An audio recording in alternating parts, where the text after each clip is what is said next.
Hello my lovely sirens and welcome to my studio. Today we're going to talk about the intro on ice dyeing. So a lot of you are getting in your kits right now. I'm so excited for you all. So in your kit you will have a bag just like this, and let's hope at the end of all this we end up with something fun and funky and of course maybe not orange but your colors. For this intro, this is a great way to kind of do a prep, and what that requires is scouring. So scouring is a way of getting rid of the dirts and the oils on your bag, and without doing that, you will risk possibly not being able to penetrate through all of the layers of dirt and stuff, and you won't be able to dye as nicely. So I definitely scoured my bag, and it's a great way to make sure that your fiber and your fabric is going to absorb all the color it can and nothing impedes it. I am actually going to be scouring a shirt here because I already did my bag. So I'll be going along with you and I'll be doing a shirt. My shirt is a cotton, a rayon, and a spandex blend. Now, if you wanted to say dye something along with your bag, then choose a cotton. You can choose a wool. You will want to heat set that later though. Yes, you can definitely use something along with your bag. That might be fun. Dye a bag and matching yarn together. So if you do that, then you will want to make sure you have your calculations correctly. So the bag itself is 2.4 ounces. For every 450 grams, which is a pound, you'll need 2 teaspoons of Centerpol and 4 teaspoons of soda ash for the scour. So what you'll want to do is have your mask handy. Your Centerpol is in a little bottle, mine's in a big one. Soda ash too, I'm completely out, so I'm going to be doing this step a little later, but this is a great way to prep ahead. And since I'm going to be going away, you can all start on this. Grab yourself a pot. Now this is a pot that you do not want to have food in again. So if you already are a dyer, this is a great pot to use. You will want 2 teaspoons, or actually half a teaspoon if you're doing just the bag. You'll want half a teaspoon of Centerpol, and you want 3/4 of a teaspoon of soda ash. So you will not be using up your whole supply, and that's okay. So you'll want to recalculate that.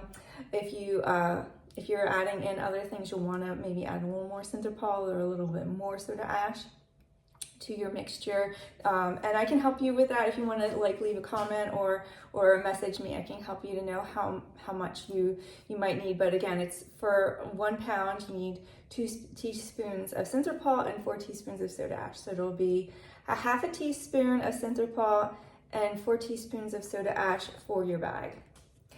So go ahead and put on your mask. Okay, I'm not going to do it, but just pretend we're going to do this. Put on your mask.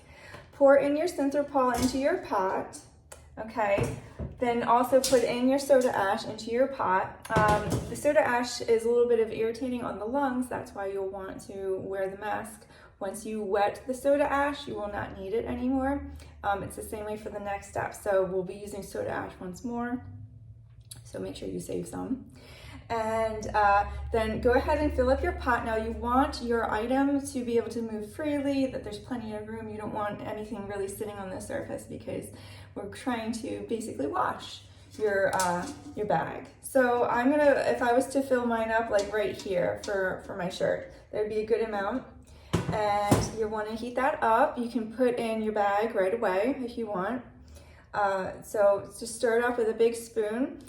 Heat it up to about 120 to 140. This is not boiling, this is hot though. So hot water, and stir it up.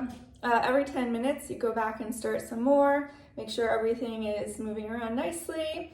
And you'll do that for an hour, and then you can let it set in there and cool. So you don't have to take it out right away. Go ahead and let it set and cool, and then you can take it out. Just squeeze it out, just wring it out and let it dry, and it'll be ready for the next step.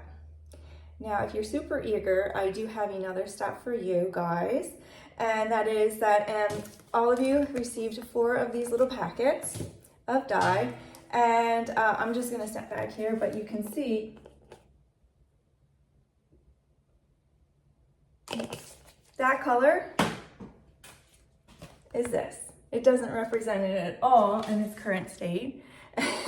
So if you want to play around with some dyes, I suggest putting on your mask, getting a paper towel and folding it in half like so, putting a little like droppers worth, a couple droppers worth of water, and then you can sprinkle some of your dye on top.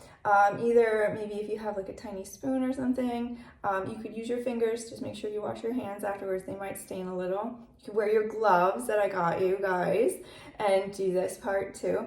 And then you can play around with your colors and see what you like best. Maybe layer them together, experiment, kind of make a decision on what colors you want to add and what colors you don't want. You don't have to use all the colors I sent. And also consider we're going to save some if you want to over dye. And that's something that I did do in my bag. I did over dye it. So it was a two-step process for this bag. It's not really any harder than one step, just takes a little longer, that's all. So anyway, I hope this was helpful. I think I went over all of the points, and yeah, scour your bags. Let me know how things go for you guys.